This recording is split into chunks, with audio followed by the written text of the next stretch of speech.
সেটা target gland হয়ে গিয়েছে না? তো এখন থেকে ফার্দার আমরা এই কোর্সে যা যা পড়বো সবকিছু হবে টার্গেট গ্ল্যান্ড রিলেটেড। আজকে থাইরয়েড পড়বো, এর পরের দিন আমরা অ্যাড্রেনাল হরমোন গুলা পড়বো, অ্যাড্রেনাল কর্টেক্স এন্ড অ্যাড্রেনাল মেডিউলা। এরপরে হচ্ছে হলো আমরা গোনাডের হরমোন গুলা পড়বো, যেগুলো আমাদের basically known as sex hormone, ওগুলা পড়বো। তো এগুলো সব কিন্তু আমরা চলে এসেছি এখন টার্গেট গ্ল্যান্ড কনসেপ্টে, ঠিক আছে?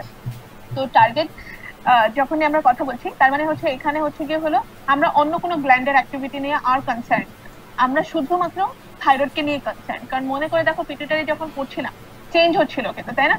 অ্যান্টেরিয়র পিটুইটারি থেকে কিছু হরমোন যাচ্ছিল তোমার গ্রোথের পিছনে, কিছু হরমোন যাচ্ছিল তোমার থাইরয়েডের পিছনে, কিছু হরমোন যাচ্ছিল তোমার গোনাডের পিছনে। হ্যাঁ বলো ম্যাম, অনেকে জয়েন করতে পারছে, আপনি একটু অ্যাকসেপ্ট করে নিন। এখানে তো সবার অল অ্যাকসেপ্ট, এখানে কোনো ইয়া নাই, মানে আমার কাছে কোনো অপশন নাই। আচ্ছা ঠিক আছে।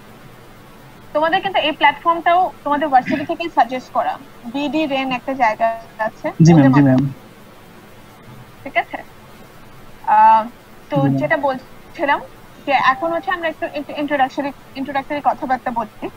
At first হচ্ছে thyroid gland which weighs about 30 gram in adults, বেশ ভারী আছে তাই না? 30 গ্রাম মোটামুটি গলার কাছে থাকে, একদম গলার কাছে থাকে। তো 30 গ্রাম ওজনের একটা জিনিস which is located on either side of the trachea below the larynx, ঠিক আছে? তো larynx এর ইয়াতে বেসিক্যালি তোমরা যে গলার এখানে হাত দিলে একটা হলো দেখতে পাও না, দুইটা হাড়ের মাঝখানে একটা ভি শেপ, এই বরাবরটাতে সে থাকে। এবং দেখবে হচ্ছে গিয়ে হলো যে যখন গলগন্ড হয় গলার এই জায়গাটাই ফুলে যায়, কারণ তখন হচ্ছে বেসিক্যালি থাইরয়েড গ্ল্যান্ডে ফুলে যায়। যাই হোক, এটা আমরা লেকচারের লাস্টে গিয়ে জানতে পারবো, এগুলোর সম্বন্ধে কথা আছে। So it produces two peripheral hormones, two principal hormones, মানে দুইটা হরমোনও তৈরি করে। একটা হচ্ছে থাইরক্সিন, দেখো পাশে নাম দেয়া আছে, এই নামটা কিন্তু অবশ্যই মনে রাখবে, এটা আমি এমসিকিউ তে দিতে পারি, ঠিক আছে? থাইরক্সিনের নাম হচ্ছে T4 আর ওর কেমিক্যাল নাম হচ্ছে 3,5' টেট্রা আয়োডো থাইরোনিন। T4 দেখো এই জন্যই টেট্রা আয়োডো, আর যেটা T3 তার মানে ওখানে ট্রাই আয়োডো হবে, এটুকু তো বুঝতে পারি। তো বেসিক্যালি হরমোন দুটার নাম এই যে T3 T4, এটা based on the amount of iodine, কয়টা আয়োডিন আছে, ঠিক আছে? যদি 4টা থাকে তাহলে T4 থাইরক্সিন, আর যদি 3টা থাকে তাহলে T3 ট্রাই আয়োডো থাইরোইড, ঠিক আছে? এই হচ্ছে ওর দুইটা হরমোন, এই দুটাকে একসাথে থাইরয়েড হরমোন বলে। তো দে বেসিক্যালি আমরা কি ওটাও মুখস্থ করতে হবে? হ্যাঁ, এটা লাগবে, এটার উপরে ডিটেইলস আসবে একটু পরে, সিনথেসিস যখন পড়াবো তখন অটোই মুখস্থ হবে, সমস্যা নেই। তো which regulate the metabolic rate of the body, তো থাইরয়েড হরমোন কিন্তু বেসিক্যালি তোমার মেটাবলিক রেটের সাথে ভীষণ রিলেটেড। দ্যাটস ওয়াই দেখবে যখনই থাইরয়েড হরমোনের ঝামেলা হয় আইদার খুব মোটা হয়ে যায় অথবা শুকিয়ে যায়, কারণ ও হচ্ছে ডাইরেক্টলি তোমার মেটাবলিজমকে কন্ট্রোল করে থাইরয়েড হরমোন, ঠিক আছে? তো যখন মেটাবলিক রেটটা বেড়ে যায় তখন কি হবে, বেশি বেশি করে মেটাবলিজম হয়ে তোমার বডিতে ফ্যাট জমবে না, বাট মেটাবলিক রেট যদি কমে যায় তাহলে তোমার বডিতে ফ্যাট জমে যাবে। তো এই যে একটা ব্যালেন্স, এই ব্যালেন্সে করা হচ্ছে thyroid hormone. So thyroid gland also secretes calcitonin, a hormone concerned with calcium homeostasis. তোমাদের যে সিলেবাসের লেংথ এবং আমাদের যে টাইমের যে কনস্ট্রেইন্ট, আমি প্রবাবলি তোমাদেরকে ক্যালসিটোনিন পড়াবো, আমরা শুধু T3 আর T4টা পড়বো, ঠিক আছে? যদি আমরা দেখি যে লেকচারের লাস্টে গিয়ে আমাদের হাতে একটা দুটো class which is not possible থাকবেই না, আমি হয়তো বা এমন হতে পারে গ্যাস্ট্রিক হরমোন আর ইনসুলিন একদিনে পড়ানো লাগবে, তো এটা প্রবাবলি আমি পড়াবো। যদি টাইম পাই বা তোমাদের যদি ইন্টারেস্ট থাকে তোমরা পড়ে নিতে পারো, বাট আমি পরীক্ষায় দেবো ক্যালসিটোনিন। তো এখন আমি চলে যাচ্ছি বায়োসিনথেসিস অফ থাইরয়েড হরমোন, মানে থাইরয়েড হরমোনটাকে কিভাবে সিনথেসাইজ করে বডি। তো ফার্স্টে হচ্ছে গিয়ে হলে দেখো, আমি প্রথমে যতবার থাইরয়েড হরমোনের কথা আসবে back of the mind always একটা জিনিস সবসময় তোমাদের থাকবে, সেটা হচ্ছে আয়োডিন। আয়োডিনের সাথে ওতপ্রোতভাবে হচ্ছে গিয়ে হলো থাইরয়েড হরমোনটা জড়িত। এবং তোমরা একটু মনে করে দেখো, আমি যখন তোমাদেরকে পিটুইটারি হরমোনের ইয়া পড়াচ্ছিলাম ওখানে একটা পয়েন্ট ছিল থাইরয়েড স্টিমুলেটিং হরমোন, আমি শিওর 2 সপ্তাহে তোমরা সব ভুলে বসছো। জি ম্যাম, না ম্যাম, থাইরয়েড স্টিমুলেটিং হরমোন পড়াইছেন। আর মাঝখানে হচ্ছে পরীক্ষার পড়ার জন্য ভুললে কোনো ব্যাপার না, আমি আবার মনে করিয়ে দিচ্ছি, ওখানে থাইরয়েড স্টিমুলেটিং হরমোনের একটা কথা ছিল যে ও হচ্ছে আয়োডিনের আপটেককে প্রমোট করে। একটু মনে করে দেখো যে থাইরয়েড গ্ল্যান্ডে আয়োডিনের আপটেকটাকে প্রমোট করে হচ্ছে টিএসএ। এটা কেন? কারণ হচ্ছে আয়োডিন ছাড়া তোমার হরমোনটা মানে তৈরি করতে পারবা, হরমোনের একটা বিশাল পোর্শন জুড়ে আছে আয়োডিন। তো ফার্স্টে আয়োডিন থেকে নিতে হবে। So the uptake of iodine by the thyroid gland occurs against a concentration gradient. Against a concentration gradient কি বলো? Concentration gradient এর against বলতে কি বুঝছো? এটার বিরুদ্ধে আর কি। কিসের বিরুদ্ধে? আয়োডিনটার বিরুদ্ধে? হ্যাঁ, মানে বলার স্টাইলটা হচ্ছে এরকম হতে হবে যে পলিউট যেদিকে বেশি আছে, আমরা জানি বেশির থেকে অলওয়েজ কমের দিকে যায়। যে কোনো জিনিস দেখবে বেশির থেকে কমের দিকে নিলে তোমার কষ্ট কম করতে হচ্ছে, তাই না? কিন্তু যখন কম থেকে বেশির দিকে নিতে যাবে, এটা তো অলরেডি ওখানে বেশি, তোমাকে এক্সট্রা ফোর্স দিতে হবে না? তা আয়োডিন কিন্তু তোমার বডির চেয়ে থাইরয়েড গ্ল্যান্ডে অনেক বেশি, বিকজ আয়োডিন নিয়ে ডিলই করে থাইরয়েড। কিন্তু তারপরেও ওর বেশি বেশি আয়োডিন দরকার, তাহলে কি বডিতে আয়োডিন কম, থাইরয়েড গ্ল্যান্ডে বেশি, তারপরেও তুমি থাইরয়েড গ্ল্যান্ডেই ঢুকাতে চাচ্ছ, তাহলে কি তুমি এখানে কনসেন্ট্রেশন গ্রেডিয়েন্টের এগেইনস্টে গিয়ে কাজ করছো না? জি ম্যাম। এটাই বলেছে যে এই যে প্রসেসটা আয়োডিনের আপটেকটা, এটা পুরোপুরি হয় হচ্ছে এগেইনস্ট দ্য কনসেন্ট্রেশন গ্রেডিয়েন্ট। সবসময় মনে রাখবে এগেইনস্ট মানে হচ্ছে কম থেকে আরো বেশির দিকে যাবে, কম থেকে বেশি। আর টুয়ার্ডস দ্য কনসেন্ট্রেশন গ্রেডিয়েন্ট মানে হচ্ছে বেশি থেকে কমের দিকে যাচ্ছে, ঠিক আছে? তো যেহেতু তুমি জোর করে ঢুকাচ্ছ, একটা শক্তি দিতে হবে না? যে কোনো জোর করতে গেলে কি তোমার কাজ বেশি করতে হয় না, শক্তি দিতে হয় না জোর করে কোনো কাজ করতে গেলে? তাহলে এখানে যদি জোর করে কেউ ইয়া করতে চায়, মানে কনসেন্ট্রেশন গ্রেডিয়েন্টের এগেইনস্টে গিয়ে কিছু পাঠাতে চায়, তাহলে আমাদের শক্তি, বডির শক্তি কি, বডিতে শক্তি কি কি ইউজ করে আমরা সব কাজ করি? বলে বলতে পারতেছি গ্লুকোজ। আরে বাবা, গ্লুকোজ তো ফুয়েল, গ্লুকোজ ভেঙে অ্যাকচুয়ালি কি এটিপি, আমাদের সবকিছুর এটিপি আমাদের সবকিছুর কারেন্সি, এই ক্ষেত্রে সেটাই কাজ করে। So it is an energy requiring process and is linked to the ATPase dependent sodium potassium pump. তো সোডিয়াম পটাশিয়াম পাম্পের থ্রু হচ্ছে আয়োডিনটা ঢুকে। আর তোমরা জেনে থাকবে যে সোডিয়াম পটাশিয়াম পাম্প হচ্ছে একটা এটিপিএস পাম্প। এটিপি পাম্প মানে কি, যতবার তুমি পাম্পটাকে দিয়ে কাজ করাবা ততবার হচ্ছে গিয়ে হলো ও একটা করে এটিপি খরচ করে। অ্যাকচুয়ালি আমার এক্স্যাক্টলি খেয়াল নেই, বাট জাস্ট এটুকু মনে রাখো, এই পাম্পগুলো যখনই বলবে এটিপি এইজ মানে হচ্ছে গিয়ে হলো এটিপি কে ভেঙে ফেলা। এইজ মানে আমরা জানি ভেঙে ফেলা, তাই না? এটা একটা এনজাইম, এটিপি এইজ হচ্ছে যে এটিপি কে ভেঙে ফেলা। তো ও হচ্ছে এরকম একটা এনজাইমের উপর ডিপেন্ডেন্ট। তার মানে যতবার পাম্পটা কাজ করবে, যতবার পাম্পটাকে আয়োডাইডকে কনসেন্ট্রেশন গ্রেডিয়েন্টের এগেইনস্টে ঢুকাতে হবে, ততবার সেই এটিপি খরচ করবে, ঠিক আছে? তো iodide uptake is primarily controlled by TSH, ওই যে পড়িয়েছিলাম যে TSH হচ্ছে গিয়ে হলো আয়োডিনের আপটেকটাকে প্রমোট করে। তো এটাই বলবো যে আয়োডাইডের আপটেকটা পুরোপুরি কন্ট্রোল করে হচ্ছে TSH। and anti-thyroid agents such as thiocyanate and perchlorate inhibit iodide transport. তো আমরা জানি সবকিছুরই কিন্তু একটা বাধা থাকে, তাই না? তো এরকম কয়েকটা বাধা আছে, একটা নাম হচ্ছে থায়োসায়ানেট আর একটা নাম হচ্ছে পারক্লোরেট। এরা যদি কোনোভাবে তোমার বডিতে ঢুকে যায়, তাহলে এরা যেটা করবে, এদের নাম হচ্ছে অ্যান্টি থাইরয়েড এজেন্ট, কারণ ওরা হচ্ছে এই যে আয়োডিন যে ঢুকছে বেরোচ্ছে, এই জিনিসটাকে ওরা মানে বন্ধ করে দেয়, ঢুকতে দেয় না। এখন চিন্তা করো, যদি আয়োডিন না ঢুকতে পারে তাহলে কি হরমোন প্রডিউস হবে? আয়োডিন না ঢুকতে পারলে, হ্যাঁ এক্স্যাক্টলি, দ্যাটস ওয়াই ওর নাম হচ্ছে অ্যান্টি থাইরয়েড এজেন্ট, যারা থাইরয়েডের এগেইনস্টে গিয়ে কাজ করে, ঠিক আছে? তো আমরা কিছু জিনিস ক্লিয়ার হয়ে গেলাম যে আয়োডাইড আপটেকটা হচ্ছে কনসেন্ট্রেশন গ্রেডিয়েন্টের এগেইনস্টে হয়। সো এটা একটা energy consuming process. Energy consuming কিভাবে? কারণ এটা ঢুকেই হচ্ছে সোডিয়াম পটাশিয়াম এটিপিএস পাম্পের মাধ্যমে। আমরা জানি এই পাম্পটা হচ্ছে এটিপি খরচ করে করে আয়োডিনকে ভিতরে ঢুকায়। আরেকটা জিনিস শিখলাম যে আয়োডিনের এই যে ঢুকানোটা, ভিতরে ঢুকানোটা কন্ট্রোল করে হচ্ছে টিএসএইচ, পিটুইটারি হরমোন, যেটা আমরা জানি থাইরয়েড স্টিমুলেটিং হরমোন। আর কিছু অ্যান্টি থাইরয়েড রিয়েজেন্টস আছে যাদের নাম হচ্ছে থায়োসায়ানেট বা এবং পারক্লোরেট। ওরা হচ্ছে আবার এই আয়োডিনের আপটেকটাকে ইনহিবিটও করতে পারে। তো আমরা নেক্সট স্লাইডে যাচ্ছি, যে ফরমেশন অফ অ্যাক্টিভ আয়োডিন। তো আয়োডাইড তো তোমরা জানো, ক্লোরিন ব্রোমিন এরা কিভাবে থাকে, একটা ইলেকট্রন কে এক্সট্রা নিয়ে নেয় না, একটা ইলেকট্রন এক্সট্রা নিয়ে নেয় কি I- Cl- এভাবে থাকে না? এটাই কিন্তু নরমাল চেঞ্জেস। কিন্তু একটা ঝামেলা আছে, কোন একটা অজ্ঞাত কারণে যখন হরমোন সিনথেসিস করতে হয়, এই I- ফর্মটা হরমোন নিতে পারে। হরমোন যে ফর্মটা নেয়, যেটাকে অ্যাক্টিভ আয়োডিন বলে, সেটা হচ্ছে I+। এখন চিন্তা করো, এটা কোনোদিন সম্ভব? অষ্টক পূরণের জন্য আমরা শর্ত কি পড়ছি, যে যার হচ্ছে 7টা ইলেকট্রন থাকবে সে আরেকটা ইলেকট্রন নিয়ে অষ্টক পূরণ করবে, আর যার হচ্ছে একটা ইলেকট্রন বেশি থাকবে অষ্টক পূরণের জন্য সে একটা ইলেকট্রন ছেড়ে দিবে। কোথায় আয়োডিনের একটা ইলেকট্রন নেয়ার কথা, সে আবার ছেড়ে দিচ্ছে, দিয়ে হয়ে যাচ্ছে 6টা ইলেকট্রন। এটা কিন্তু খুবই একটা ঝামেলা। এটাকে নরমালি কোনোদিন হয়, কোনো কেমিক্যাল রিঅ্যাকশন এরকম দেখছো আয়োডিন প্লাস? কখনো দেখোনি, কারণ এটা একটা অ্যাবনর্মাল কেস। যে কোনো অ্যাবনর্মাল কেস যখন করতে হয়, তুমি ধরো একটা কেকের দোকানে গেলা, ডিসপ্লেতে কেক থাকে, তাই না? তুমি যে কোনো একটা নিয়ে আসতে পারো, ওইটাই নর্মাল। কিন্তু তুমি যদি তোমার মন মতো একটা কেক চাও তখন কি ওটা কি আর ওরা নিজেরাই বানায় রেখে দেয় নাকি তোমাকে বলে দিতে হয় যে আমার এইভাবে দরকার, আমাকে এভাবে বানায়? এটাকে আমরা কি বলি? কাস্টমাইজ। হ্যাঁ, কাস্টমাইজ করে দেয়। তো সেম হয়েছে এখানে রিঅ্যাকশনের ক্ষেত্রে কখনো আয়োডিন প্লাস আকারে থাকবে না, কিন্তু যদি ওকে দরকার পড়ে তাহলে তুমি ওকে করতে পারো। সেই করাটাই এখন আমরা শিখবো কিভাবে করা যায়। So the conversion of iodide to active iodine is an essential step for its incorporation into thyroid hormone. এটা খুবই essential. I minus কখনোই thyroid hormone ঢুকবে না। So the thyroid is the only tissue that can oxidize iodine minus to a higher valence state, that is iodine plus. এটা দেখছো কতটা এটা special, এটা থাইরয়েড ছাড়া আর কোথাও হয়। কারণ অন্য কোথাও তো দরকার নেই। অন্য কেউ কি থাইরয়েড হরমোন প্রডিউস করে? অন্য কেউ থাইরয়েড হরমোন প্রডিউস করে না। অন্য কারো দরকার শুধুমাত্র এটা থাইরয়েডের। তো এটা শুধুমাত্র থাইরয়েডই হতে পারে।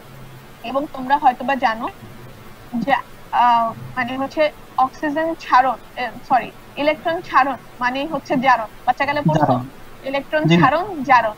তো এখানে কি ওকে বাধ্য করছো না দুটো ইলেকট্রন ছেড়ে দেওয়ার জন্য? তাহলে ও কি হচ্ছে? জারিত হচ্ছে। এই জন্য দেখো লিখছে অক্সিডাইজ। অক্সিডাইজ মানে হচ্ছে জারিত হওয়া। তো থাইরয়েড একমাত্র টিস্যু যে হচ্ছে আয়োডিন মানে আয়োডাইড আয়নকে অক্সিডাইজ করে অ্যাক্টিভ আয়োডিনে পরিণত করতে পারে। So this reaction requires H2O2, মানে এটা কি H2O2 কি? এটা অ্যাকচুয়ালি ফন্টটা চেঞ্জ হয়ে গেছে, বুঝছো?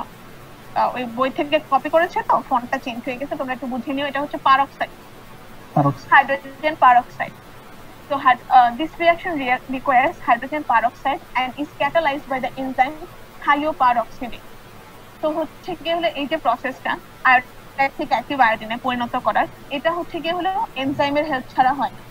আর এটার জন্য হচ্ছে প্রভাবক হিসেবে, প্রভাবক না ঠিক, এখানে এই যে অক্সিডেশনটা করবে কি একটা জারক লাগবে না, এই জারকটাই হচ্ছে হাইড্রোজেন পারঅক্সাইড, ঠিক আছে?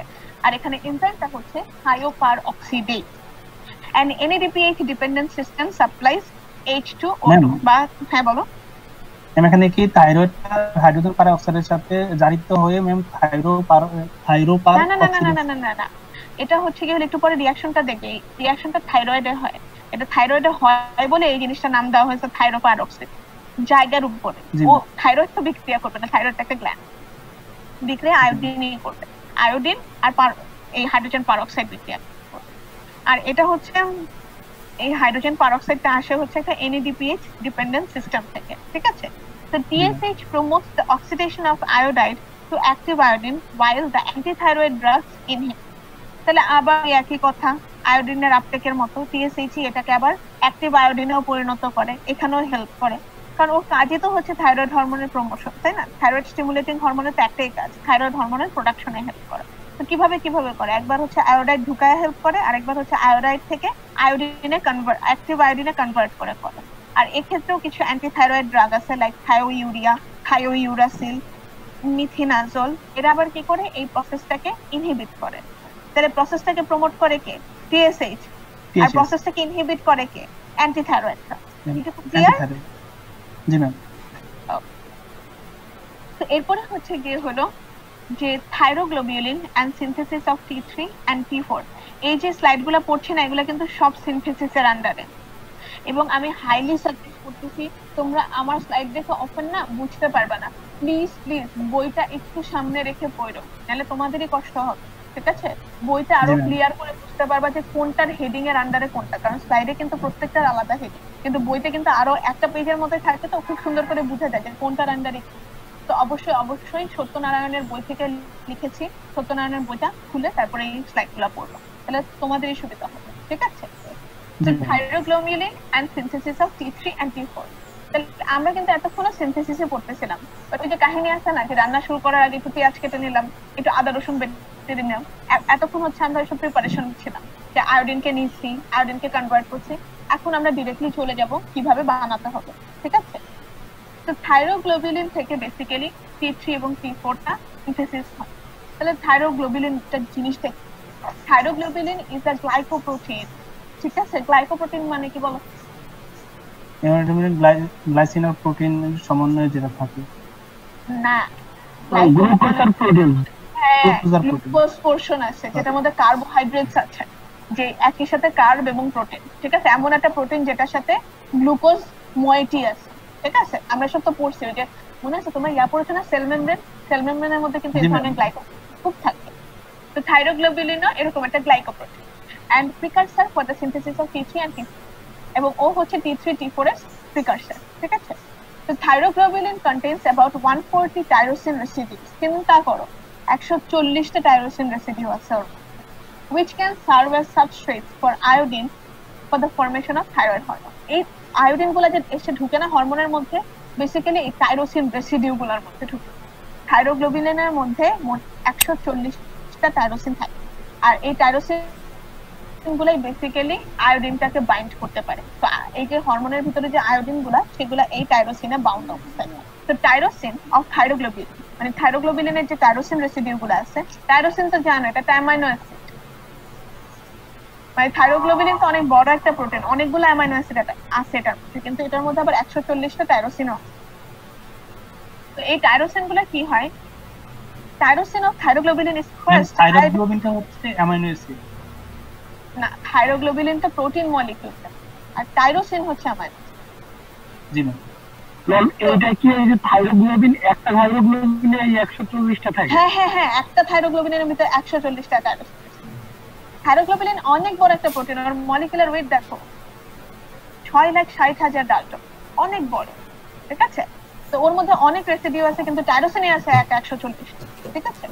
তো টাইরোসিন গুলো ফার্স্ট কি হয়, tyrosine is first iodinated at the position 3 to form monoiodotyrosine. তোমরা টাইরোসিনের স্ট্রাকচারটা অবশ্যই আজকে নেট থেকে সার্চ করে দেখবে, এটা তোমাদের 113 নম্বর কোর্সে থাকার কথা, পড়ানোর কথা। জি ম্যাম, পড়ছি এবং মনে আছে। মনে থাকলে তাহলে তো ফাইন। তো ওটা মনে করে দেখো, ওরা হচ্ছে প্রথম, ওদের কিন্তু ওই যে ডাবল রিং এর স্ট্রাকচারে কিন্তু কি 1 2 3 4 আবার 1 প্রাইম 2 প্রাইম 3 প্রাইম এভাবে নাম্বারিং করে না, দুইটা ইয়ার জন্য দুই রকম করে। তো ও হচ্ছে প্রথম 3 নাম্বার যে কার্বনটা আছে ওইখানে আয়োডিনটা এসে যুক্ত হয়, প্রথম আয়োডিনেশনটা হয় 3 নাম্বারে। Then at position 5 to form ডাইআয়োডোটাইরোসিন। একটু মনোযোগ দাও, এবার খুব মনোযোগ দাও। টাইরোসিনের প্রথম আয়োডিনেশনটা কোথায় হয়, 3 নাম্বারে। তারপরেরটা হয় তখন ও কি একটা আয়োডিনেশনের কারণে ও কি তৈরি হয়, মোনোআয়োডোটাইরোসিন অর এমআইটি।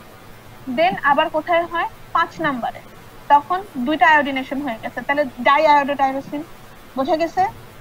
G ma'am. এখন দুইটা ডিআইটি মানে দুইটা ডাইআয়োডোটাইরোসিন কি করে, কাপল করে।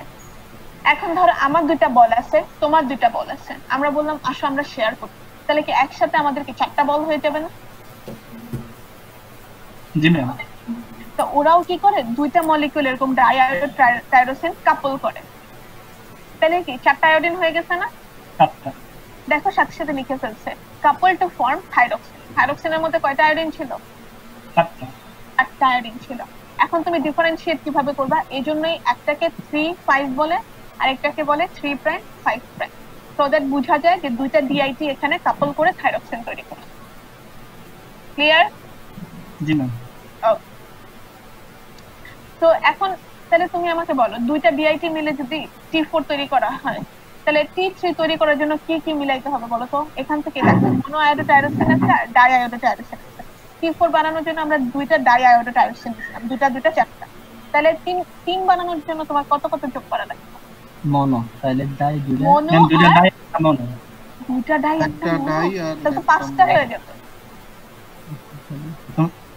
মোনো আর একটা ডাই, এক্স্যাক্ট, একটা ডাই একটা একটা মোনো একটা ডাই, এক্স্যাক্টলি ওইটাই হয়। One molecule of MIT when coupled with one molecule of DIT, triiodothyronine is produced. Sir দিয়ে দিলা যে কিভাবে কিভাবে বানাতে হয়, এখন আর কখনো ভুলবা না। So the mechanism of coupling is not well understood, মানে কাপলিংটা ওরা কিভাবে করে এটা আমরা এখনো বুঝিনি, ঠিক আছে? তোমরা যদি কোনোদিন রিসার্চ করে বের করতে পারো, তাহলে তো তোমাদের জন্য একটা ফিল্ড তৈরি করা আছে। তোমরা যদি চাও এটা রিসার্চ করে বের করতে পারো যে কাপলিংটা কিভাবে। জি ম্যাম। এটা কি লাগবে? Of T3 and T4 are given under tyrosine metabolism, not necessary. এটা বইতে ছিল, এজন্য আমি লিখে দিছি, তোমরা পরীক্ষা এটা না দিলেও হবে, দরকার নেই, যেটুকু পড়াইছে এনাফ, ঠিক আছে? So as the process of iodination is completed, each molecule of thyroglobulin contains about 6 to 8 molecules of thyroxine. ঠিক আছে? তো যখন পুরো আয়োডিনেশনটা কমপ্লিট হয়েছে, প্রত্যেকটা থাইরোগ্লোবুলিনে কিন্তু কয়টা টাইরোসিন আছে? 140টা। সবগুলা কিন্তু আয়োডিনেটেড হয় না, ঠিক আছে? সবগুলা কিন্তু আয়োডিনেটেড হয় না। ম্যাক্সিমাম 6টা থেকে 8টার মধ্যে এরকম আয়োডিনেশন মানে কাপলিং হয়। ঠিক আছে, যদি 6টা কাপলিং লাগে তাহলে তোমার কয়টা টাইরোসিন লাগবে বলো তো? 6টার জন্য 12টা লাগবে, 8টার জন্য হইলে 16টা লাগবে, কারণ কাপল কি ডাবল না, দুটা করে টাইরোসিন লাগে না। তো হচ্ছে ম্যাক্সিমাম মানে টাইরোসিন ইউজ হয় হচ্ছে 12টা থেকে 16টা। ঠিক আছে, 140টা সবগুলা কিন্তু আয়োডিনেশন হয়ে যায়। So as the process of iodination is completed, each molecule of thyroglobulin contains about 6 to 8 molecules of thyroxine বা T4. And the ratio of T3 to T4 in thyroglobulin is usually around 1:10. মানে হচ্ছে প্রতিটা থাইরোগ্লোবিলিন থেকে যদি 10টা T4 তৈরি হয় তার এগেইনস্টে মাত্র একটা T3 তৈরি হয়। তার মানে তোমার বডিতে সবচেয়ে বেশি কি তৈরি হচ্ছে বলো তো? T3 না T4? T4। কারণ 1:10 10টা T4 তৈরি হইলে তার সাথে মাত্র একটা T3 তৈরি হয়। ঠিক আছে, জি ম্যাম। তো এটা তো গেল আমাদের সিনথেসিস। এরপর আমাদের আসে হচ্ছে storage and release of thyroid hormone. ঠিক আছে, তো এই যে তোমাকে থাইরয়েড হরমোনটা কিন্তু তুমি মেটাবলিজমের সাথে রিলেটেড, তাহলে কি ওকে কিন্তু এরকম না যে হচ্ছে কি হলো আজকে লাগবে কালকে লাগবে না। খাওয়া দাওয়া কি তুমি একদিনও বন্ধ রাখো? বন্ধ তো রাখো না। তার মানে সবসময় যে জিনিসটা দরকার ওটার একটা স্টোরেজের ব্যাপার আছে না, প্রতিদিন যে জিনিস লাগবে। তো থাইরোগ্লোবুলিনেরও এরকম একটা মানে থাইরয়েড হরমোনেরও এরকম স্টোরেজ এবং রিলিজের একটা ব্যাপার আছে, যখন লাগবে তখনই যাতে ওকে রেডি পাওয়া যায়। তো thyroglobulin contains T4 and T3. Thyroglobulin containing T4 and T3 can be stored for several months in the thyroid. তুমি একবার যদি থাইরোগ্লোবুলিনের ভিতর T3 আর T4 তৈরি করে ফেলো, ওটাকে ওই অবস্থায় থাইরয়েড গ্ল্যান্ডে প্রায় কয়েক মাসের মতো রাখা যায়।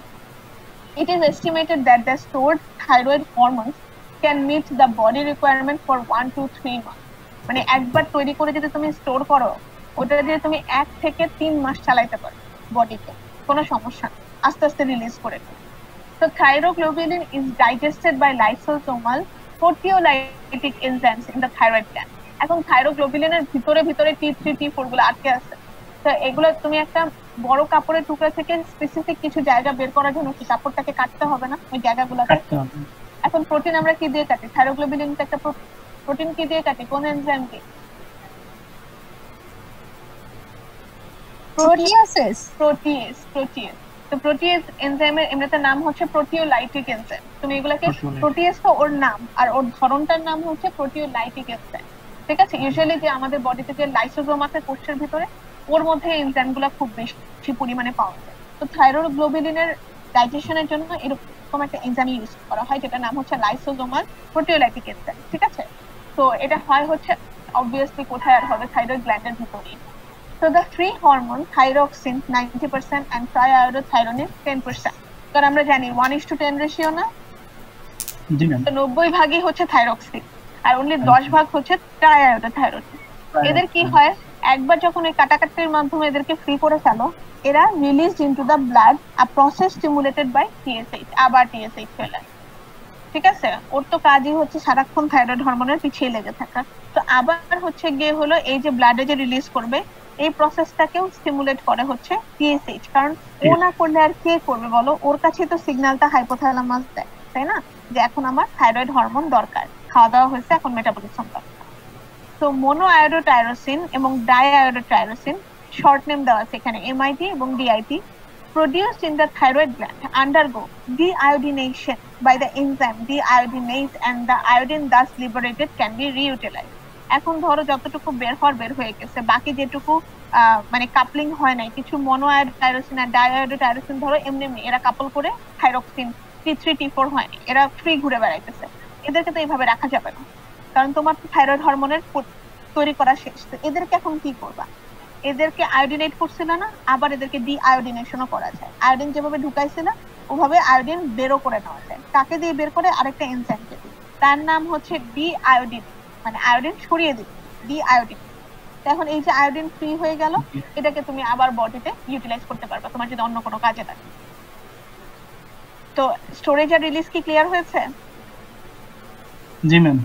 ওকে, এরপর হচ্ছে তুমি তো রিলিজ করে দিলা থাইরয়েড গ্ল্যান্ডের কাছে, কিন্তু এটা কি জায়গা মতো যাইতে হবে না তোমার সব সেলের ভিতরে?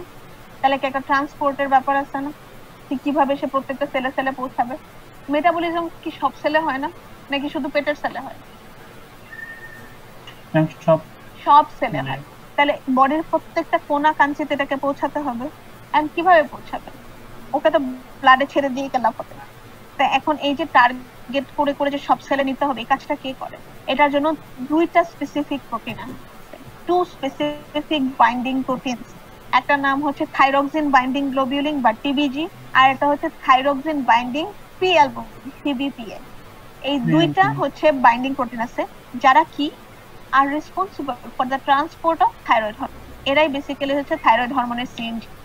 তোমরা যেমন সিএনজি দিয়ে বাসা যাও, থাইরয়েড হরমোনের সিএনজি হচ্ছে টিবিজি আর টিবিপিএ, ঠিক আছে? তো both T4 and T3 are more predominantly bound to TBG.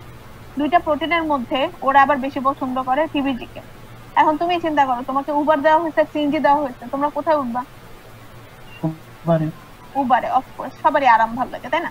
তো T4 T3 এর জন্য হচ্ছে টিবিজি উবার, আর টিবিপিএ হচ্ছে সিএনজি। সো ওরা বেশি বেশি করে টিবিজির সাথে বাইন্ড করতে লাইক করে। এই small fraction of free hormones are biologically active. এই যে এতগুলা হরমোন ছাড়ছে না, তার মধ্যে খুব অল্প একটা পরিমাণ হচ্ছে গিয়ে হলো অ্যাকচুয়ালি অ্যাক্টিভ থাকে, বাকিগুলা inactive. So T4 has a half life of 4 to 7 days while T3 has about 1 day. এখন আমাকে বলো, হাফ লাইফ বলতে তোমরা কি বুঝো? বুঝি নাই। হাফ লাইফ বলতে তোমরা কি বুঝো? হরমোনের হাফ লাইফ। এইখানে কি ম্যাম T3 এর সাপেক্ষে বুঝাইছে? না না না, জাস্ট ইন জেনারেল। T4 এর হচ্ছে 4 থেকে 7 দিন, T3 এর হচ্ছে 1 দিন। মানে হাফ লাইফটা কি? এমন হচ্ছে দিনের অর্ধেক।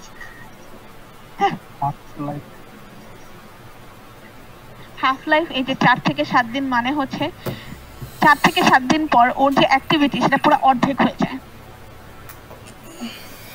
এটাই হচ্ছে হাফ লাইফ।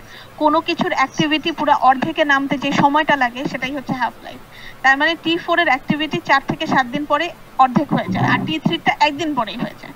সেকেন্ড দিন গিয়ে ওর অ্যাক্টিভিটি 50% কমে যায়। এবার বুঝেছো? জি ম্যাম। ওকে, ফাইন। তো এখন আমরা চলে আসছি বায়োকেমিক্যাল ফাংশন। সিনথেসিস করলাম, এখন একটু দেখি ওর ফাংশন কি। এই যে বারবার করে মেটাবলিজম বলতেছি, তার মানে ডেফিনেটলি মেটাবলিক রেটের উপর ওর প্রথম influence. So influence on the metabolic rate. Thyroid hormones stimulate the metabolic activities and increases the oxygen consumption in most of the tissues of the body. ঠিক আছে? বাই দ্য বাই, তোমরা যে assignment submit করেছো না, জি ma'am, সবাই করতে পেরেছিল তো? কেউ বাদ যাও নাই তো?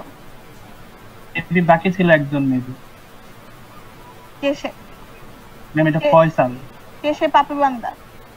আমার জানা মতো ফয়সাল ম্যাম, আরেকজন আছে মেবি। বান্দা বরিশালের ম্যাম। আল্লাহ, আচ্ছা ঠিক আছে, আমি তোমাদেরটা এখনো দেখা শুরু করি নাই, কারণ হচ্ছে গিয়ে হলো যে ভাবছি যে ভ্যাকেশনের পরে দেখবো, সেই জন্যই ভাবলাম জিজ্ঞেস করে নিই কেউ কি বাদ আছে নাকি। ওকে বললাম আমার সাথে কথা বলতে। আচ্ছা ম্যাম। তো ফার্স্টে হচ্ছে influence on the metabolic rate. So thyroid hormones stimulate the metabolic activities and increases the oxygen consumption in most of the tissues of the body. ঠিক আছে?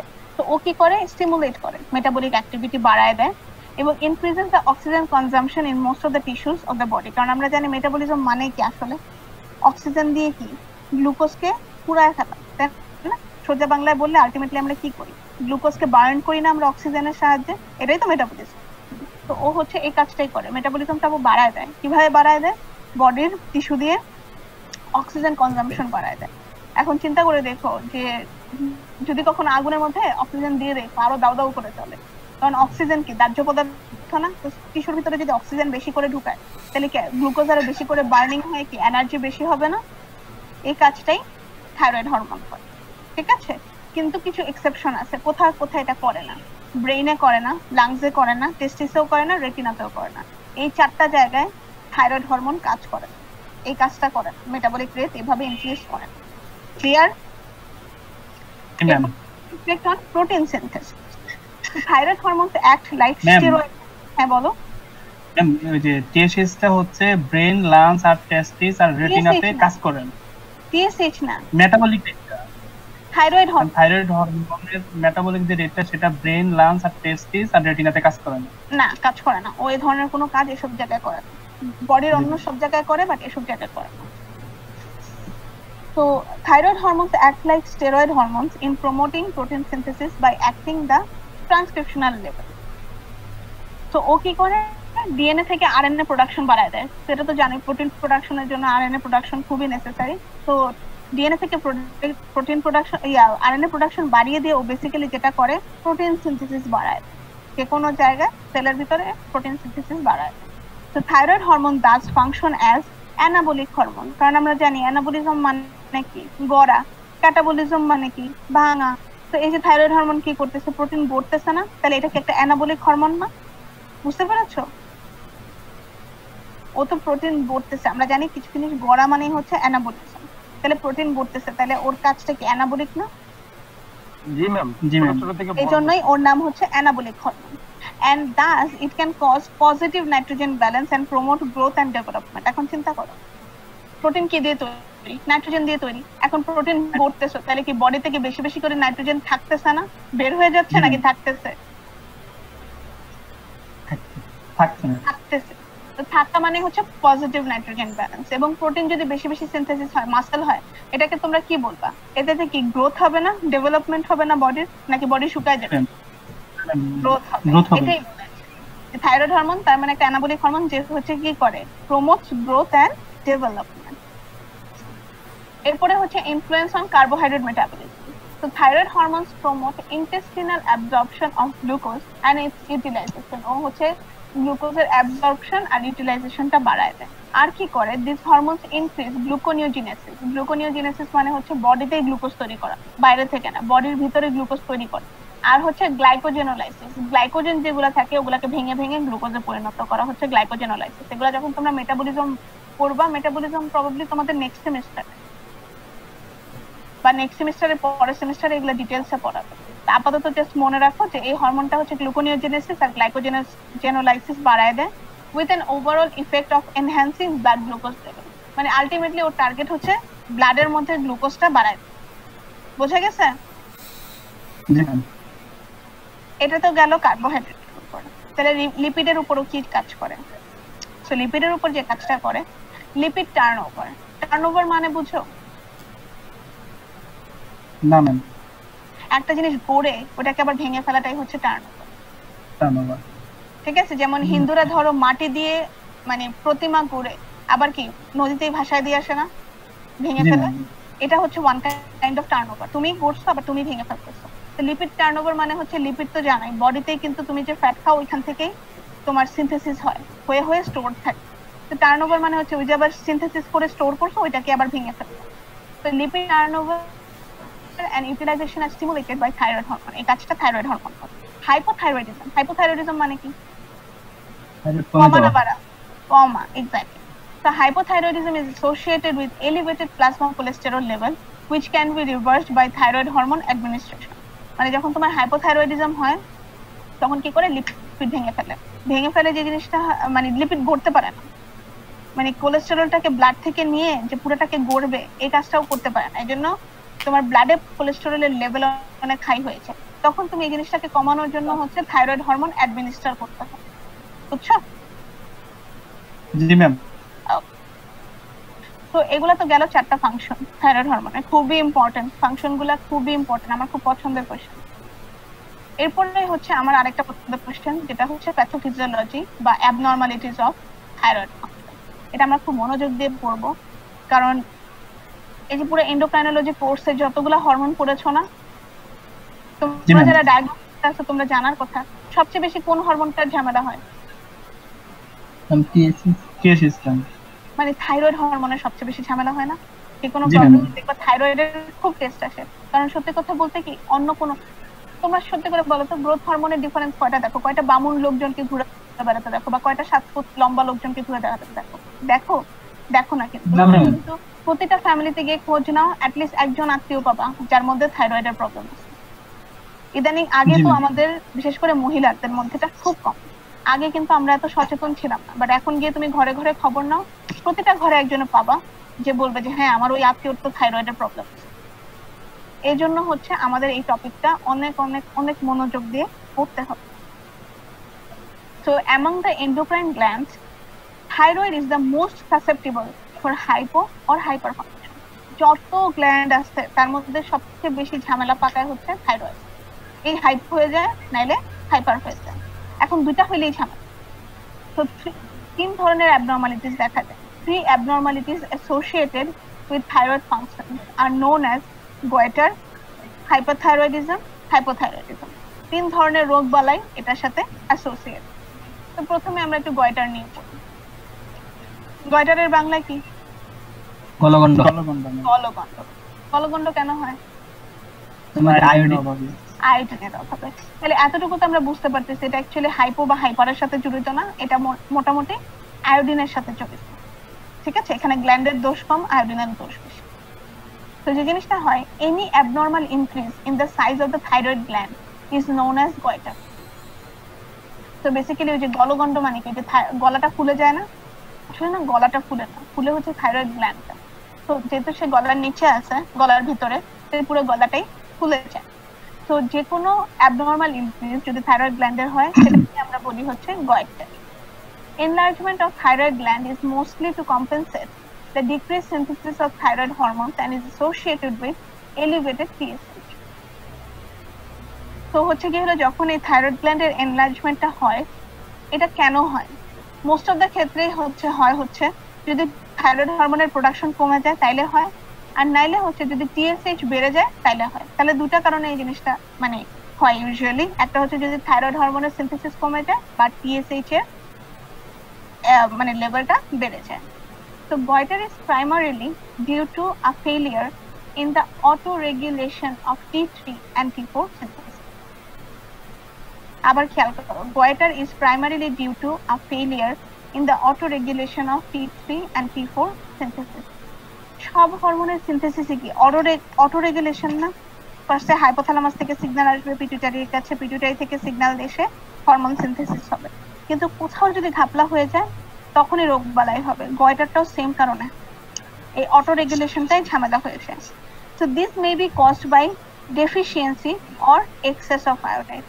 দেখো কোনোটাই কিন্তু ভালো না। এতক্ষণ তোমরা শুধু বলতেছিলে যদি আয়োডিনের কম হয়, কিন্তু আয়োডিন বেড়ে গেল। হ্যাঁ বলো। এখানে বলা হয়েছে any abnormal increase in the size of thyroid gland. হ্যাঁ, এখন আমার আয়োডিনের অভাবে যদি আমার হয় যে গোইটার হয়, তাহলে সেক্ষেত্রে আমার থাইরয়েড বাড়া কমার ভিতরে কোনো সম্পর্ক থাকে? মানে থাইরয়েড বাড়া কমার মধ্যে মানে আমার গোইটারটা কেন হচ্ছে? আয়োডিনের অভাবে, সেটা প্রথম বলছিলাম। এখন আপনি আবার বলতেছেন যে ওই যে থাইরয়েড হরমোনের কথা বলতেছেন। না, ওটি আমি আস্তে আস্তে আসতেছি। মানে এই জিনিসটা কেন হচ্ছে, এই যে থাইরয়েড হরমোন ডিক্রিজ বলতেছে যে এই থাইরয়েড গ্ল্যান্ডটা কেন বড় হয়, যদি হরমোন সিনথেসিস কমে যায়।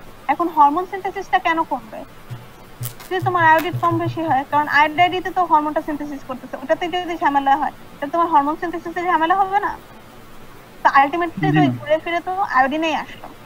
তো দুইটার কারণেই হতে পারে। যদি আয়োডাইডে তোমার ডেফিসিয়েন্সি থাকে তাহলে তো হবে, এটা তো তোমরা বুঝতেছো, আয়োডিন না থাকলে সিনথেসিস কেমন হবে। কিন্তু যদি আয়োডিন আবার এক্সেস হয়ে যায় তাইলেও ঝামেলা আছে। এখন আমরা যে ফার্দার পড়ব, এখন গয়টার না আয়োডিনই পাইছে কি বুঝি নাই। ম্যাম বলতেছি ক্রেডিটটা শুধু আয়োডিনই পাইছে না, ক্রেডিট আয়োডিন শুধু পায় নাই, আমরা হচ্ছে ওভারঅল মানুষকে মানে সবচেয়ে বেশি কমন হচ্ছে আয়োডিনের কারণেই হয়। এই জন্যই হচ্ছে আয়োডিনের কথা এত বেশি উঠে আসছে। তো যাই হোক, গয়টার আবার কয়েক ধরনের আছে। তোমরা কি স্লাইড দেখতে পাচ্ছ? জি ম্যাম। আমি অবশ্য তোমাদেরকে দেখতে পাই না, তোমরা মনে হয় আমাকে দেখতে পাও। না ম্যাম, আপনাকেও দেখতে পাচ্ছি না, শুধু স্লাইড দেখতে পাচ্ছি। আচ্ছা ঠিক আছে, না দেখতে পাইলেই ভালো। ভিডিও অন করলেই হচ্ছে দুনিয়ার ঝামেলা করে, এই আটকায় যায়, এই হয় সে। তো যেটা বলছিলাম, গয়টার আবার না কয়েক ধরনের হতে পারে। একটা হচ্ছে সিম্পল এন্ডেমিক গয়টার। এন্ডেমিক কথাটার মানে কি বলতো?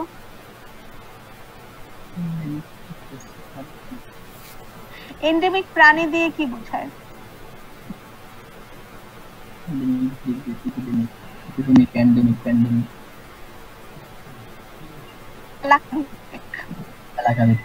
ক্যাঙ্গারু কি সব জায়গায় পাওয়া যায়?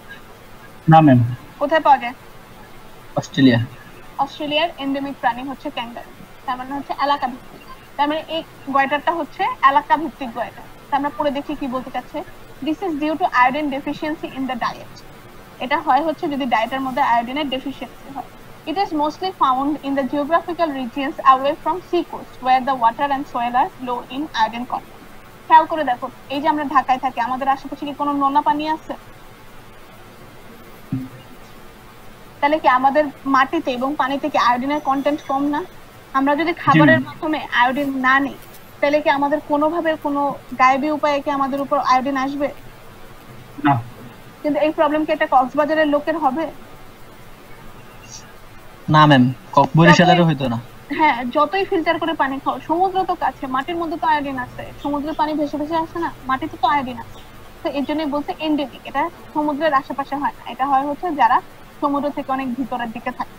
So consumption of iodized salt is advocated to overcome the problem of endemic goiter.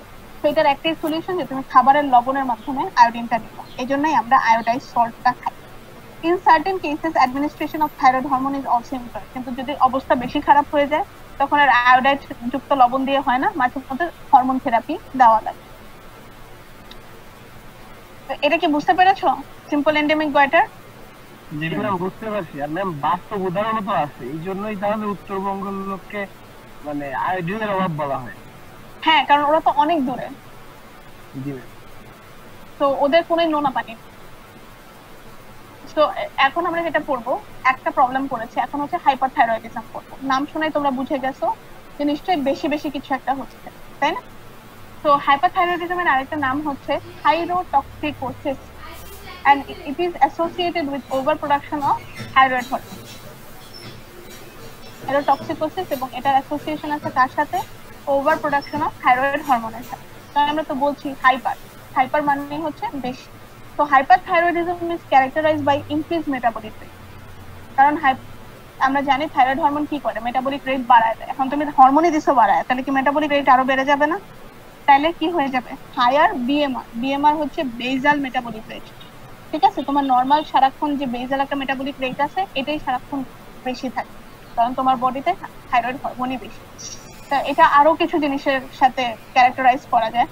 Nervousness, BMR হচ্ছে বেসাল মেটাবলিক রেট, মানে হচ্ছে তোমার নরমাল কোনো রেস্টিং যে একটা মেটাবলিক রেট আছে না, তোমার বডি কোনো কাজ করতেছে এরকম না, লাইক দৌড়াদৌড়ি করলে তো তোমার মেটাবলিক রেট বেড়েই যাবে। বাট এই যে আমরা বসে আছি, আমি বসে আছি, তুমি বসে আছো, আমাদের যে মেটাবলিক রেটটা এখন চলতেছে এটাই হচ্ছে বেসাল মেটাবলিক নরমাল, যেটা অ্যাভারেজ।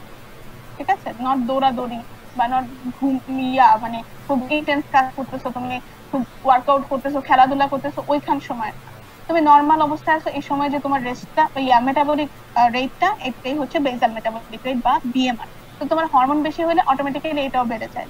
আর কি হয়? Nervousness, irritability, anxiety, rapid heart rate, loss of weight despite increased appetite. অনেক খাবা, অনেক খেতে ইচ্ছা করবে, তারপরেও কি হবে?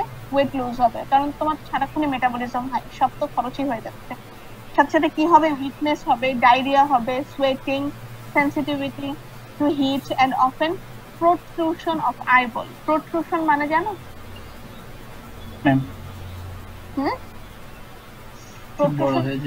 বাইরের দিকে বের হয়ে আসে, তো বড় হয়ে যাও না, ঠেলে বের হয়ে আসে, প্রোট্রুডেড। লাইক হচ্ছে তোমার টিউমার হলে কি ওটা যখন চামড়ার ভেদ করে উপরে উঁচু হয়ে আসে তাকে বলে প্রোট্রুডেড। ঠিক আছে, যেমন ছেলেদের ভুঁড়িটাকে প্রোট্রুডেড ভুঁড়ি বলা হয়। ঠিক আছে, তো এরকম আইবলটাও একটু মানে ফুলে একটু বের হয়ে আসে। ঠিক আছে, এটা একটা নাম আছে এক্সোপথ্যালমাস। ঠিক আছে, এক্সোপথ্যালমাস। তো এই সবগুলো জিনিস দিয়ে হচ্ছে তুমি হাইপারথাইরয়েডিজমকে ক্যারেক্টারাইজ করতে পারো। এই জিনিসগুলো যদি কারোর মধ্যে দেখো তাহলে বুঝতে হবে তার মধ্যে কি আছে, হাইপারথাইরয়েডিজম। ঠিক আছে, তার হরমোন লেভেলটা চেক করা দরকার। তো hyperthyroidism is caused by Graves' disease or due to increased intake of thyroid hormone. ঠিক আছে, যে তুমি কোনো কারণে যদি গ্রেভ ডিজিজ হয় তাহলে এটা হতে পারে, হাইপারথাইরয়েডিজম হতে পারে। আর হচ্ছে গিয়ে হলো যদি থাইরয়েড হরমোনের ইনটেকটা বেশি হয়, মানে তুমি হরমোন থেরাপি নিয়েছ, তোমাকে এক্সট্রা এক ডোজ বেশি দিয়ে ফেলছে, তখন হাইপারথাইরয়েডিজম হতে পারে। এখন গ্রেভস ডিজিজটা কি? Graves' disease is due to elevated thyroid stimulating IgG, also known as long-acting thyroid stimulator, which activates TSH and thereby increases the thyroid hormone production. চিন্তা করে দেখো, TSH কে নরমালি কে অ্যাক্টিভ করার কথা? হাইপোথ্যালামিক হরমোনের না, TRH এর না? কিন্তু এখন কি হয়, আরেকটা জিনিস আছে যেটার নাম হচ্ছে thyroid IGT, also known as long acting thyroid stimulator. তো এটা নরমালি হচ্ছে মানে থাইরয়েড হরমোনের জন্য কাজ করে না, কিন্তু যখন গ্রেভস ডিজিজ হয় তখন এই জিনিসটা অনেক বেড়ে যায়। বেড়ে গেলে কি হয়, হাইপোথ্যালামাস তো TSH কে হালকা পাতলা স্টিমুলেট করতেছে, কিন্তু এই যে তোমার একটা রোগ হয়েছে ও গিয়ে আরো বেশি বেশি TSH কে স্টিমুলেট করে। এখন TSH এর কাজ কি? Thyroid hormone production. এখন TSH বেড়ে গেলে থাইরয়েড হরমোন প্রোডাকশন বেড়ে যাবে না? বেড়ে যাবে। এই জন্যই হচ্ছে হাইপারথাইরয়েডিজম হয়ে যায়, এটাই হচ্ছে গ্রেভস ডিজিজ। এখন thyrotoxicosis is diagnosed by scanning or by estimation of T3, T4 and TSH in plasma. ঠিক আছে? সো এস্টিমেশনটা বেসিক্যালি হচ্ছে T3, T4 বেড়ে যাবে আর TSH কমে যাবে, এটা দেখলেই বুঝতে হবে তোমার thyrotoxicosis হয়েছে। ঠিক আছে? আর the treatment includes administration of anti-thyroid drugs. তো যে মনে আছে anti-thyroid drugs তোমার আয়োডিনকে অ্যাক্টিভ আয়োডিনে পরিণত হতে দেয় না। তো আয়োডাইড যদি অ্যাক্টিভ আয়োডিনে পরিণত না হয় তাহলে কি থাইরয়েড হরমোন প্রোডাকশন হবে না? তাহলে একমাত্র উপায় হচ্ছে অ্যান্টি থাইরয়েড ড্রাগস গুলা। ওই যে থায়োইউরাসিল, থায়োসায়ানেট নামগুলো মনে আছে প্রথম দিকে পড়িয়েছিলাম, ওইগুলা দিয়ে ট্রিটমেন্ট করে। আর in severe cases thyroid gland is surgically remove. যদি দেখে যে কোনো গতিই হচ্ছে না তখন পুরো গ্ল্যান্ডটাই সার্জিক্যালি একটু রিমুভ করে। ঠিক আছে? অপারেশন। হ্যাঁ, তো এটা গেল হাইপারথাইরয়েডিজম। এরপরে হচ্ছে হাইপোথাইরয়েডিজম জিনিসটা। This is due to an impairment in the function of thyroid gland that often causes decreased circulatory levels of T3 and T4. মানে এই ক্ষেত্রে হচ্ছে থাইরয়েড গ্ল্যান্ডটা না ঠিকভাবে কাজ করতে পারে। থাইরয়েড গ্ল্যান্ড যদি কাজ না করতে পারে তাহলে কি T3 আর T4 ঠিকভাবে প্রডিউস হবে না। ফলে হচ্ছে সার্কুলেশনে T3 আর T4 এর লেভেলটা কমছে। ঠিক আছে? তো এটা কেন হতে পারে? Disorders of pituitary or hypothalamus also contribute to hypothyroidism. ধরো গ্ল্যান্ডের কোনো সমস্যা নেই, পিটুইটারিতে সমস্যা। পিটুইটারি যদি TSH না বানায় তাহলে পিটুইটারি কি থাইরয়েড গ্ল্যান্ড কি সিগন্যাল পাবে যে ওর থাইরয়েড হরমোন বানাইতে হবে? না। ধরো হাইপোথ্যালামাসে সিগন্যাল দিল না, তাহলে পরের কেউ কি আর সিগন্যাল পাবে? বুঝতে পারবে যে এখন থাইরয়েড হরমোন লাগবে? কেউ তার সিগন্যাল পাবে না। এটা একটা চেইনের মতো। হাইপোথ্যালামাস পিটুইটারিকে বলবে, পিটুইটারি থাইরয়েড গ্ল্যান্ড। তো একজন তো আরেকজনকে ছাড়া পারবে না। So women are more susceptible than men. এই জন্য আমি কিন্তু বলছিলাম যে মহিলাদের মধ্যে এটা বেশি হয়। মেয়েরা সাবধান, এরকম কিছু দেখলে অবশ্যই চেক করবা। এটা কিন্তু মানে থাইরয়েড হরমোনের প্রবলেমটা কিন্তু খুবই সিভিয়ার প্রবলেম, অনেক ধরনের ইস্যুস হয়। তো একটু খেয়াল রাখবা, ডাক্তারদের সাথে কনসাল্ট করবা। আমার নিজের খালাতো বোনের আছে, আমার মানে মামির আছে, এই জন্য বললাম যে very com. So women are more susceptible than men. Hypothyroidism is characterized by reduced BMR. আগেটা কি বলছিলাম, হাইপারথাইরয়েডিজমে কি হচ্ছিল, BMR বেড়ে যাচ্ছিল না, এবার BMR কমে যাচ্ছে। সবকিছু উল্টা হবে, ওখানে যা যা হচ্ছিল এখানে উল্টা হবে। স্লো হার্ট রেট কমে যাবে, ওয়েট গেইন হবে, স্লাগিশ বিহেভিয়ার মানে খুবই টায়ার্ড লাগবে, কারণ হচ্ছে তোমার তো মেটাবলিজমই স্লো হয়ে গেছে, তুমি আর কেমনে এনার্জি পাবা। তো স্লাগিশ মানে হচ্ছে কি হলো, কাজ করতে ইচ্ছে হয় না, ঘুম ঘুম পায়, এটা হচ্ছে স্লাগিশ বিহেভিয়ার। কনস্টিপেশন হবে, কারণ আগেরটা কি ডায়রিয়া হয়েছিল, ডায়রিয়ার উল্টাটা কনস্টিপেশন, তো এবার হচ্ছে কনস্টিপেশন হবে। আর sensitivity to cold, dry skin etcetera, এগুলো হচ্ছে হাইপোথাইরয়েডিজমের লক্ষণ। ঠিক আছে? তো hypothyroidism in children is associated with physical and mental retardation.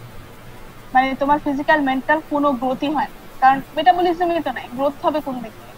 Collectively known as ক্রিটিনিজম, এটা একটা নাম আছে। বাচ্চাদের ক্ষেত্রে যদি হাইপোথাইরয়েডিজম হয় এটার নাম হচ্ছে ক্রিটিনিজম। ঠিক আছে?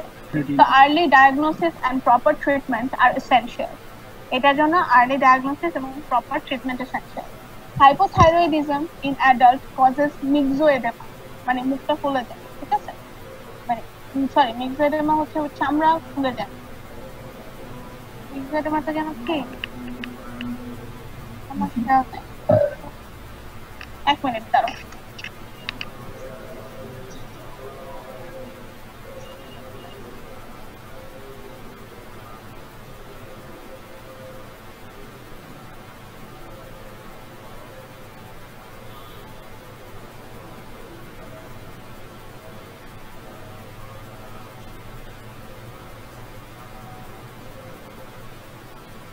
হ্যাঁ স্কিনের প্রবলেম হয়, ঠিক আছে। তো হচ্ছে গিয়ে হলো স্কিনটা না চেঞ্জ হয়ে যায়, এটা পুরোপুরি হচ্ছে তোমার ইয়ার সাথে রিলেটেড, হাইপোথাইরয়েডিজমের সাথে related. swelling of skin and underlying tissues giving a waxy consistency, ঠিক আছে। মানে নরমালি হচ্ছে স্কিনটা যে কোনো এডেমা মানে ফুলে যাওয়া, তাই না, পানি চোখ। তো হাইপোথাইরয়েডিজম হলে এরকম স্কিনে হচ্ছে মিক্সড এডেমা হয়েছে, স্কিনটা ফুলে যায়, ঠিক আছে, একটু পাফি একটা ভাব চলে আসে, ঠিক আছে। আরেকটা কি হয়, characterised by bagginess under the eyes, puffiness of the face, মানে হচ্ছে চোখের নিচে কি হয় একটা ব্যাগের মতো, মানে অনেকে দেখবে চোখের নিচটা অনেক ফুলে যায়, খেয়াল করেছো কখনো? চোখের নিচটা কিন্তু একটু ডাবানো থাকার কথা, কিন্তু ওটা অনেক সময় ফুলে যায়। তারপর হচ্ছে ফেসটা দেখবে অনেক পাফি, পাফি ভাবে বোঝাই মানে অনেক সময় মনে হয় না এক্সট্রা ঘুমাইলে কি, বাবা মা মাঝে মধ্যে মনে না যে কি রে তোর চোখ মুখ ফুলে আছে, তো ওইটা হচ্ছে কনস্ট্যান্টলি ওদের থাকে, মানে মুখটা এরকম ফোলা ফোলা একটা ভাব থাকে। আর slowness in physical and mental activity, ঠিক আছে, সবকিছু স্লো হয়েছে, কাজ করতে ভালো লাগে। বুঝতে পেরেছো কি কি প্রবলেম হয়? মিক্সোএডেমা হয়, চোখের নিচে পাউচের মতো হয়, মুখটা ফুলে যায়, তারপরে হচ্ছে ফিজিক্যাল আর মেন্টাল অ্যাক্টিভিটি অনেক স্লো হয়েছে।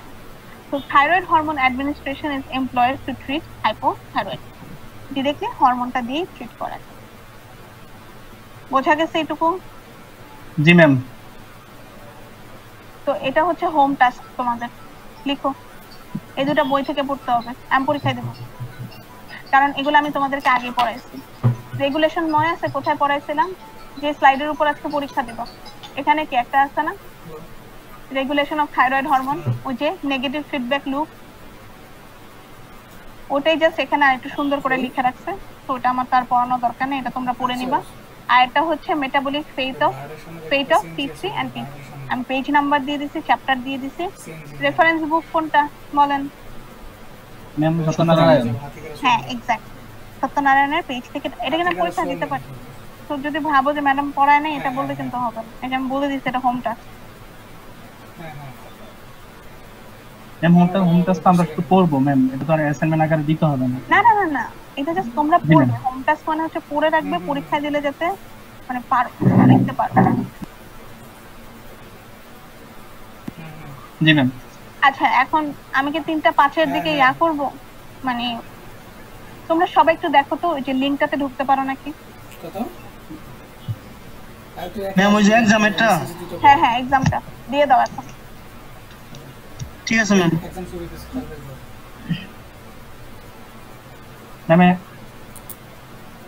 ম্যাম ঢোকা যাচ্ছে না, মানে ঢুকা যাচ্ছে না মানে কি, ক্লিক করলে কি ম্যাম হয়? আপনি এখন এটা ইয়া করেন নাই ম্যাম, হ্যাঁ আমি the form member is no longer accepting response, আপনি অ্যাকসেপ্ট করতে হবে। হ্যাঁ মানে এইটুকুই জানতে চাচ্ছি, এইটুকু কি সবাই পেয়েছো? এইটুকু কি সবাই পেয়েছো? জি ম্যাম।